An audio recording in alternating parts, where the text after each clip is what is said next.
이 나라에서 최저시급에서 배제된 집단이 버젓이 존재하기 때문입니다.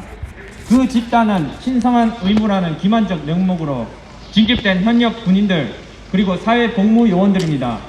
실상 국방과는 아무런 관련이 없는 일에 징용당한 사회복무요원들은 사회에서 하던 일을 그대로 혹은 더 심한 강도로 하지만 그에 반해 돈은 받지 못한다는 점에서 그 체감이 더욱 큽니다. 저는 대형 공기관에 배치된 흔히 말하는 행정사회복무요원입니다. 하지만 실제로는 각종 우편물과 택배들의 배달과 상하차 그리고 그 분류와 배분을 맡고 있습니다.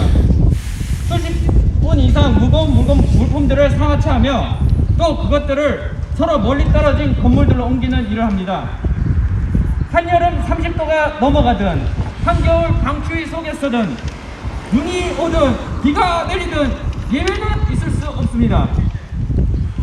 공무원들의 택배를 나르는 것이 제일 신성한 국방의 의무이고 아프거나 힘들어서 이것을 하지 않을 경우 저는 법적인 처벌을 받기 때문입니다. 신체적 장애가 있어서 4급 판정을 받은 것이지만 여기에 대해서는 그 어떠한 고려도 존재하지 않습니다. 제가 만약 똑같은 일을 사회에서 택배기사로 했다면 어땠을까요? 아니 그냥 음식 배달 기사로라도 했다면 어땠을까요?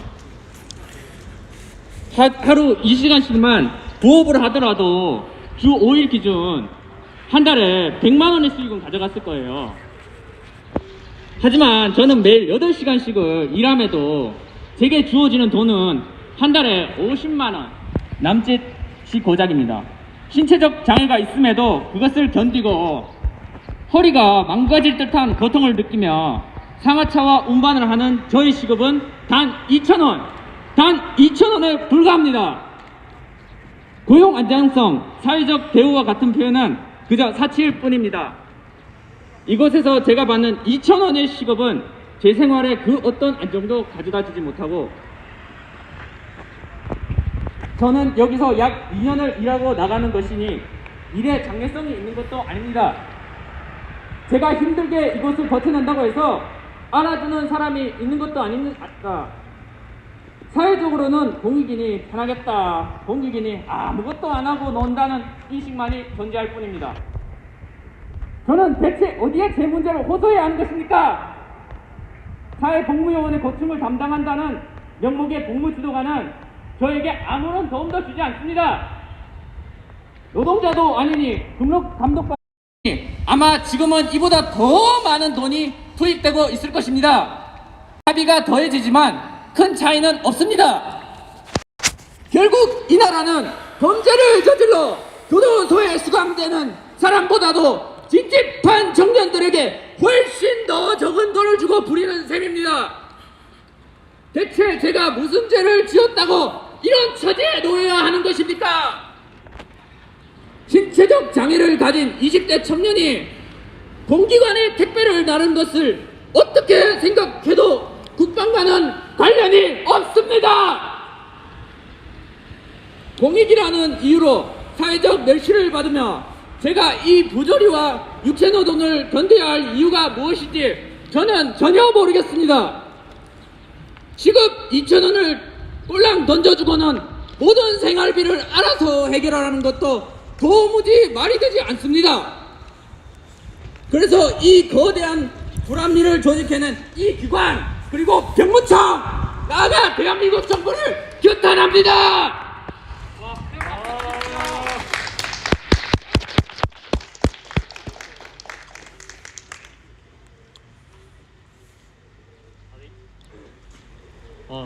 이런 데 나오셔서 본인의 사례를 직접 얘기한다는 게 정말 쉽지 않은 일인데 큰 용기를 내서 아주 멋지게 연설해 주신 익명의 사회공무원님께 정말 감사드리고요. 그리고 이제 저거 이 뒤에 있는 게 거슬리기도 하고 또 이제 사진도 찍고 하셔야 되니까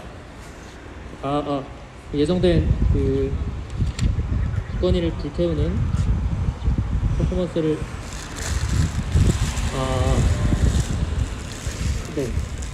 하기에 앞서서 그럼 병무청 앞에 왔으니까 이 병무청이 과연 지금까지 어떤 일들을 해왔는지 낱낱이 밝혀서 병무청을 규탄한 뒤에 이 병무청의 상징이라고 할 수 있는 주거니 마스코트를 없애는 그런 행사를 하겠습니다. 이곳 병무청은 사회복무위원에게는 노예 주인과도 같은 기관입니다. 그들에게 관리 감독 권한을 주었으나 그것이 제대로 작동할 리 없습니다.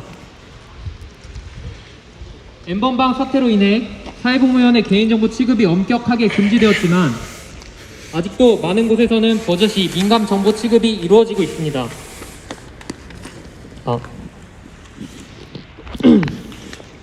아직도 민감 정보의 취급은 버젓이 이루어지고 있습니다. 그 이유는 개인정보 취급 업무를 주어도 기관은 아무런 불이익이 없고 이를 감시해야 할 병무청은 직무를 유기하고 있기 때문입니다. 사실 병무청에게 제대로 된 관리를 기대하기는 어렵습니다. 노예 주인에게 노예가 도움을 청하는 꼴이기 때문입니다. 개인정보 취급을 신고해도 기관이 시키면 어쩔 수 없다는 답을 내놓고 직장 내 괴롭힘을 받다 참다 못해 신고하면 사회복무원은 노동자가 아니다 라는 답을 내놓는 병무청과 고용노동부는 20대 초반의 어리고 몸도 약한 사람들을 보호하기를 포기한 것입니다. 가장 도움을 필요로 하는 사람들이 아무런 법의 보호도 받지 못하고 있습니다. 병무청은 사실상 관리 감독을 포기하고 이들을 방치하는 것으로도 사고방식은 아직도 과거에 머물러 있는 듯합니다. 또한 이 영상이 현역 부적합 판정을 받은 사람들이 치료를 통해 현역으로 입대할 수 있는 슈퍼 힘찬이 제도를 홍보하기 위한 것이었다는 점도 아이러니합니다. 사회복무위원이 현역으로 입대할 수 있는 신체를 가진 사람들이라면 도대체 이러한 제도는 왜 존재하는 것인지 이해할 수 없습니다. 또한 국의 영주권자는 병역 의무가 없지만 자진해서 병역 의무를 수행하는 사람들에게는 복무가 끝나고 본국으로 돌아가는 비용을 국가와 병무청이 지원합니다. 그런데 이 제도에서도 사회복무위원은 빠져 있습니다. 똑같이 병역 의무를 수행하러 자발적으로 왔음에도 누구는 신체가 좋지 않아 사회복무위원이 되었다는 이유로 항공료를 지원받지 못하는 불합리함이 있습니다. 심지어 병무청은 영문 홈페이지에는 이 같은 사실을 알리지 않고 마치 모든 사람에게 항공료가 지원되는 것처럼 서술하여 한국어가 어려운 재외국민들을 우롱하고 있습니다. 사회복무위원은 현역병과 달리 사회에서 생활하기 때문에 지출이 더 많습니다. 그런데도 현역병과 다르게 차이를 두는 것은 명백한 차별입니다.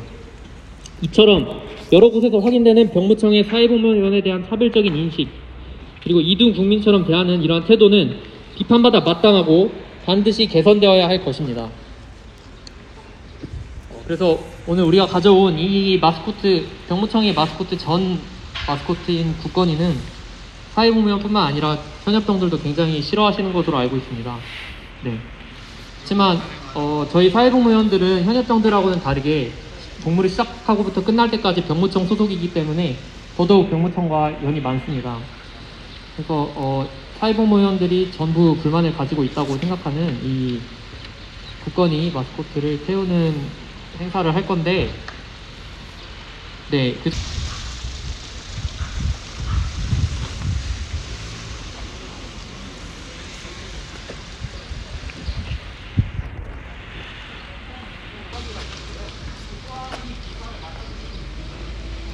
이건 안 찍어도 되는 거예요?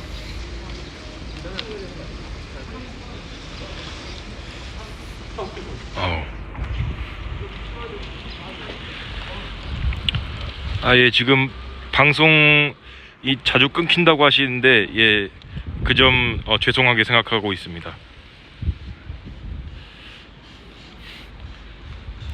지금 신나를 뿌리고 계신 것 같아요. 여기까지 신나 냄새가 나네요.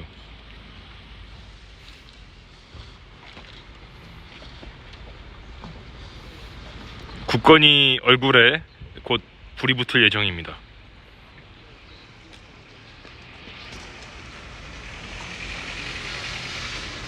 국건이와 함께 대한민국의 징병제도, 사회복무제도도 불타 없어지길 희망합니다.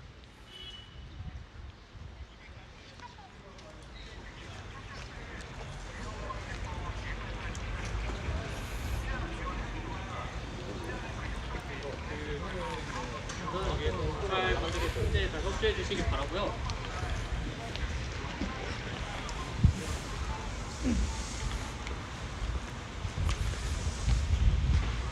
구호를 외치면서 해보도록 하겠습니다. 저는 아까처럼 해주시면 되고요. 제가 먼저 하도록 하겠습니다. 그리고 불을 붙이면 바로 수학에 들고 계신 분께서 해주세요.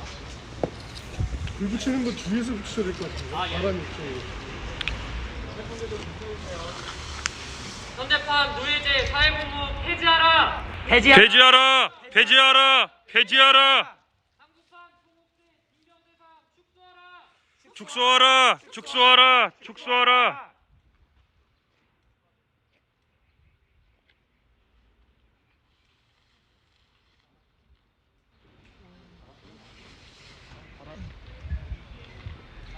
토치로 붙여야 되나?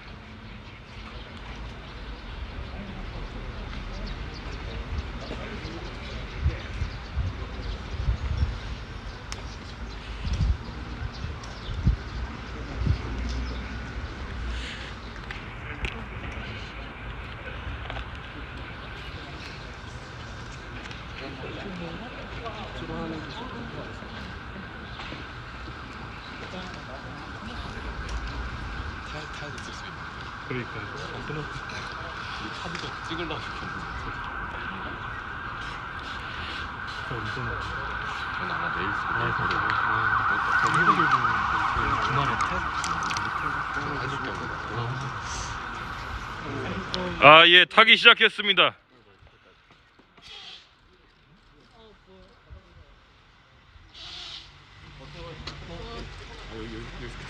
좀 더 태울까요?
아직 안 끝났군요.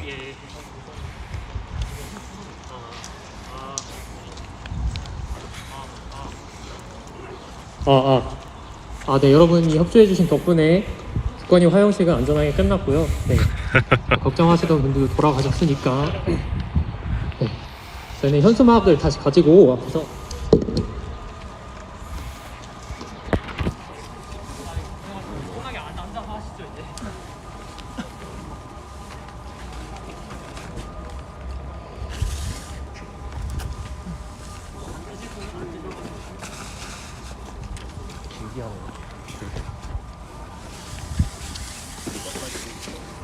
기자들하고 질의 나누는 시간. 네, 지금 드릴게요. 지금 할게요.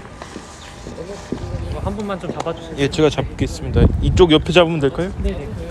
이쪽으로 앉으셔서 하면 서서 하시죠. 바닥이 더러우니까 그럼 서서 하시고. 네. 팬들이랑 얘기할 때 저도 참여할. 네네, 그러세요. 네, 뭐 누구든 이제 사회공무 문제 관심 있는 분 답변하실 수 있으니까 앞으로 나오시고. 그러면은 그 현장에서 질의응답 꼭. 현역생 문제다. 네네, 알겠습니다. 네네네. 질의응답을 그러면은 좀 할 때 발만 조금 들어주세요. 혹시 예, 사진 찍으실 분들은 찍으시고요.